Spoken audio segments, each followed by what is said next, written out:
ورحمة الله تعالى وبركاته. بسم الله والحمد لله والصلاة والسلام على أشرف المرسلين وعلى آله وصحبه أجمعين رضي الله أما بعد. ಬಹುಮಾನ್ಯರಾದ ಉಸ್ತಾದರು ಹಾಗೂ ನನ್ನ ನೆಚ್ಚಿನ ಸಹಪಾಠಿ ಮಿತ್ರರೇ, ಮಾನ್ಯ ತೀರ್ಪುಗಾರರು, ನಾವಿಲ್ಲಿಂದ ಒಂದುಗೂಡಿ ಇರುವುದು 2025 ಎಕ್ಸ್ಪೀರಿಯನ್ಸ್ ವೇದಿಕೆಯಲ್ಲಾಗಿದೆ. ಇಲ್ಲೂ ನಾನು ನಿಮ್ಮ ಮುಂದೆ ನಮ್ಮೆಲ್ಲರ ಜೀವನದಲ್ಲಿ ಅತ್ಯಂತ ಅಮೂಲ್ಯವಾದ ಸಂಪನ್ಮೂಲವಾದ ಸಮಯದ ಮಹತ್ವದ ಬಗ್ಗೆ ಮಾತನಾಡಲು. ಸಮಯವು ಒಂದು ನದಿಯಂತೆ, ಅದು ನಿರಂತರವಾಗಿ ಹರಿಯುತ್ತಲೇ ಇರುತ್ತದೆ. ಒಮ್ಮೆ ಹರಿದು ಹೋದ ನೀರು ಹಿಂದಿರುಗಿ ಬರದಂತೆ ಒಮ್ಮೆ ಕಳೆದು ಹೋದ ಸಮಯವನ್ನು ಹಿಂದಿರುಗಿ ಪಡೆಯಲು ಸಾಧ್ಯವಿಲ್ಲ.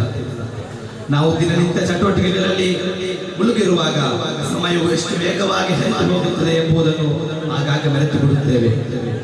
ಆದರೆ ಈ ಪ್ರತಿ ಕ್ಷಣವೇ ನಮ್ಮ ಜೀವನವನ್ನು ರೂಪಿಸುವಲ್ಲಿ ನಿರ್ಣಾಯಕ ಪಾತ್ರ ವಹಿಸುತ್ತದೆ ಎಂಬುದನ್ನು ನಾವು ನೆನಪಿಟ್ಟುಕೊಳ್ಳಬೇಕು. ಸಮಯವನ್ನು ಅರ್ಥ ಮಾಡಿಕೊಳ್ಳುವುದೆಂದರೆ ನಮ್ಮ ಜೀವನವನ್ನು ಅರ್ಥ ಮಾಡಿಕೊಳ್ಳುವುದು ಎಂದರ್ಥ. ನಾವು ಹಣವನ್ನು ಕಳೆದುಕೊಂಡರೆ ಅದನ್ನು ಮತ್ತೆ ಗಳಿಸಬಹುದು. ಆರೋಗ್ಯವನ್ನು ಕಳೆದುಕೊಂಡರೆ ಸರಿಯಾದ ಚಿಕಿತ್ಸೆಯಿಂದ ಅದನ್ನು ಬರಲು ಸಾಧ್ಯವಾಗಬಹುದು. ಆದರೆ ಸಮಯವನ್ನು ಕಳೆದುಕೊಂಡರೆ ಅದನ್ನು ಮತ್ತೊಂದು ಹಿಂದಿರುಗಿ ಪಡೆಯಲು ಸಾಧ್ಯವಿಲ್ಲ. ಹೀಗಾಗಿಯೇ ಸಮಯವನ್ನು ಅಮೂಲ್ಯವಾದ ಸಂಪತ್ತು ಎಂದು ಪರಿಗಣಿಸಲಾಗುತ್ತದೆ. ಈ ಸತ್ಯವನ್ನು ನಾವು ಅರಿತುಕೊಳ್ಳದಿದ್ದರೆ ನಮ್ಮ ಜೀವನದಲ್ಲಿ ಹಲವು ಅವಕಾಶಗಳನ್ನು ನಾವು ಮರೆತುಕೊಳ್ಳುತ್ತೇವೆ. ನಮ್ಮ ಶಾಲಾ ದಿನಗಳು, ಕಾಲೇಜು ದಿನಗಳು, ವಿವಾಹಸ್ಥೆ ಇವೆಲ್ಲವೂ ಸೀಮಿತ ಅವಧಿಯವು. ಈ ಸಮಯದಲ್ಲಿ ನಾವು ಏನು ಮಾಡುತ್ತೇವೆ, ಹೇಗೆ ನಮ್ಮ ಸಮಯವನ್ನು ಬಳಸಿಕೊಳ್ಳುತ್ತೇವೆ ಎಂಬುದು ನಮ್ಮ ಭವಿಷ್ಯವನ್ನು ನಿರ್ಧರಿಸುತ್ತದೆ. ನಾವು ಸಮಯವನ್ನು ವ್ಯರ್ಥ ಮಾಡುವುದೆಂದರೆ ನಮ್ಮ ಭವಿಷ್ಯವನ್ನು ವ್ಯರ್ಥ ಮಾಡುವುದೆಂದರ್ಥ. ಅಧ್ಯಯನಗಳು ತೋರಿಸಿರುವಂತೆ ವಿದ್ಯಾರ್ಥಿಗಳು ಸಾಮಾಜಿಕ ಮಾಧ್ಯಮ, ವಿಡಿಯೋ ಗೇಮ್ಗಳು, ಇತರ ಅನಗತ್ಯ ಚಟುವಟಿಕೆಗಳಲ್ಲಿ ದಿನಕ್ಕೆ 5-6 ಗಂಟೆಗಳ ಕಾಲ ಕಳೆಯುತ್ತಾರೆ. ಈ ಸಮಯವನ್ನು ಅವರು ಸದುಪಯೋಗಪಡಿಸಿಕೊಂಡರೆ ಅವರ ಶೈಕ್ಷಣಿಕ ಮತ್ತು ವೈಯಕ್ತಿಕ ಜೀವನದಲ್ಲಿ ದೊಡ್ಡ ಬದಲಾವಣೆಗಳನ್ನು ತರಬಹುದು. ಸಮಯವನ್ನು ಸದ್ಬಳಕೆ ಮಾಡಿಕೊಳ್ಳದಿದ್ದಾಗ ಅದರ ಪರಿಣಾಮಗಳು ಗಂಭೀರವಾಗಿರುತ್ತದೆ. ಅಲ್ಲಾಹ್ ತಆಲಾ ಅವನ ಕುರ್ಆನ್ನಲ್ಲಿ ಹೇಳುತ್ತಾನೆ, ವಲ್ ಅಸ್ರ್ ಇನ್ನಲ್ ಇನ್ಸಾನ ಲಫೀ ಖುಸ್ರ್. ಸಮಯದ ಶಪಥ, ನಿಜವಾಗಿ ಮಾನವರೆಲ್ಲರೂ ನಷ್ಟದಲ್ಲಿದ್ದಾರೆ. ವಿದ್ಯಾರ್ಥಿ ಜೀವನದಲ್ಲಿ ಸಮಯವನ್ನು ಸರಿಯಾಗಿ ಬಳಸಿಕೊಳ್ಳದಿದ್ದರೆ ಪರೀಕ್ಷೆಗಳಲ್ಲಿ ಉತ್ತಮ ಅಂಕಗಳನ್ನು ಪಡೆಯಲು ಸಾಧ್ಯವಾಗುವುದಿಲ್ಲ.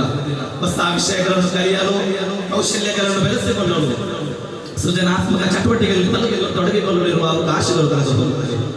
ಇದರಿಂದ ಒತ್ತಡ ಹೆಚ್ಚುತ್ತವೆ, ಆತ್ಮವಿಶ್ವಾಸ ಕುಗ್ಗುತ್ತದೆ, ನಮ್ಮ ಭವಿಷ್ಯದ ಬಗ್ಗೆ ಆತಂಕ ಮೂಡುತ್ತದೆ.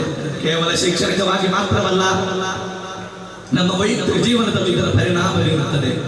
ಕುಟುಂಬದೊಂದಿಗೆ ಸಮಯ ಕಳೆಯಲು, ವಿದ್ಯಾರ್ಥಿಗಳೊಂದಿಗೆ, ಸ್ನೇಹಿತರೊಂದಿಗೆ ಓಡಾಟ ನಡೆಸಲು, ಹವ್ಯಾಸಗಳನ್ನು ಪೋಷಿಸಲು ಸಮಯ ಸಿಗುವುದಿಲ್ಲ. ಇದರಿಂದ ಸಂಬಂಧಗಳು ದುರ್ಬಲವಾಗಬಹುದು ಮತ್ತು ಏಕಾಂತತೆ ಕಾಣಬಹುದು. ನಬಿ ಸಲ್ಲಲ್ಲಾಹು ಅಲೈಹಿ ವಸಲ್ಲಂ ಅವರು ಹೇಳುತ್ತಾರೆ, ನಿಅಮತಾನಿ ಮಅಬೂರುನ್ ಫೀಹಿಮಾ ಕಥೀರುನ್ ಮಿನನ್ ನಾಸ್ ಸಿಹತ್ ವಲ್ ಫರಾಗ್. ಎರಡು ನೇಮಿತ ಆಶೀರ್ವಾದಗಳಿವೆ. ಹಲವು ಮಂದಿಯರು ಇದರ ಬಗ್ಗೆ ಆಲೋಚಿಸುತ್ತಾರೆ. ಒಂದು ಅದು ಸಮಯ ಮತ್ತು ಆರೋಗ್ಯ. ಸಮಯವು ಅವಕಾಶಗಳನ್ನು ತನ್ನೊಂದಿಗೆ ತರುತ್ತದೆ. ನಾವು ಸಮಯವನ್ನು ಸದುಪಯೋಗಪಡಿಸಿಕೊಂಡಾಗ ನಮ್ಮೆದುರು ಹೊಸ ಅವಕಾಶಗಳು ತೆರೆದುಕೊಳ್ಳುತ್ತವೆ. ಹೊಸ ಕೌಶಲ್ಯಗಳನ್ನು ಕಲಿಯುವ ಮೂಲಕ, ಹೊಸ ನಮ್ಮ ಜ್ಞಾನಗಳನ್ನು ಹೆಚ್ಚಿಸಿಕೊಳ್ಳುವ ಮೂಲಕ ನಾವು ಭವಿಷ್ಯದಲ್ಲಿ ಉತ್ತಮ ವೃತ್ತಿ ಅವಕಾಶಗಳನ್ನು ಸೃಷ್ಟಿಸಿಕೊಳ್ಳುತ್ತೇವೆ. ಒಂದು ಸಮೀಕ್ಷೆಯ ಪ್ರಕಾರ ಸಮಯ ನಿರ್ವಹಣಾ ಕೌಶಲ್ಯ ಹೊಂದಿರುವ ವಿದ್ಯಾರ್ಥಿಗಳು ಕೇವಲ ಶೈಕ್ಷಣಿಕವಾಗಿ ಮಾತ್ರವಲ್ಲದೆ ಅವರಿಗೆ ಅವಶ್ಯಕತೆ ಇರುವ ಚಟುವಟಿಕೆಗಳಲ್ಲೂ ಹೆಚ್ಚಿನ ಸಮಯದಲ್ಲಿ ಅನೇಕ ಕಾರ್ಯಗಳನ್ನು ಸಮರ್ಥವಾಗಿ ನಿರ್ವಹಿಸಲು ಸಮರ್ಥರಾಗುತ್ತಾರೆ. ಆತ್ಮೀಯ ಸ್ನೇಹಿತರೆ, ನಾವು ಸಮಯದ ಮಹತ್ವವನ್ನು ಈಗಲೇ ಅರಿತುಕೊಳ್ಳಬೇಕು. ಪ್ರತಿಯೊಂದು ಕ್ಷಣವೂ ನಮ್ಮ ಬೆಳವಣಿಗೆಗೆ, ನಮ್ಮ ಯಶಸ್ಸಿಗೆ ಒಂದು ಅವಕಾಶ. ಇಂದು ನೀವು ಕಲಿಯುವ ಪ್ರತಿ ಪಾಠ, ಮಾಡುವ ಪ್ರತಿ ಅಭ್ಯಾಸ, ಬೆಳೆಸುವ ಪ್ರತಿ ಕೌಶಲ್ಯ ಇವೆಲ್ಲವೂ ನಮ್ಮ ಭದ್ರ ಬುನಾದಿಗೆ ಇಟ್ಟ ಕಲ್ಲುಗಳಾಗಿವೆ. ಸಮಯವನ್ನು ವ್ಯರ್ಥ ಮಾಡದೆ ಅದನ್ನು ಬುದ್ಧಿವಂತಿಕೆಯಿಂದ ಬಳಸಿಕೊಂಡು ನಮ್ಮ ಕನಸುಗಳನ್ನು ಸಾಗಿಸುವ ನಿಟ್ಟಿನಲ್ಲಿ ಸಾಗೋಣ. ಸಮಯವು ನಮ್ಮ ಕೈಯಲ್ಲಿರುವ ಅತ್ಯಂತ ಶಕ್ತಿಶಾಲಿ ಸಾಧನವಾಗಿದೆ. ಅದನ್ನು ಸರಿಯಾಗಿ ಬಳಸಿಕೊಳ್ಳದಿದ್ದರೆ ಬಳಸಿಕೊಂಡೇ ನಮ್ಮ ಜೀವನದಲ್ಲಿ ದೊಡ್ಡ ಸಾಧನೆಗಳನ್ನು ಮಾಡಬಹುದು.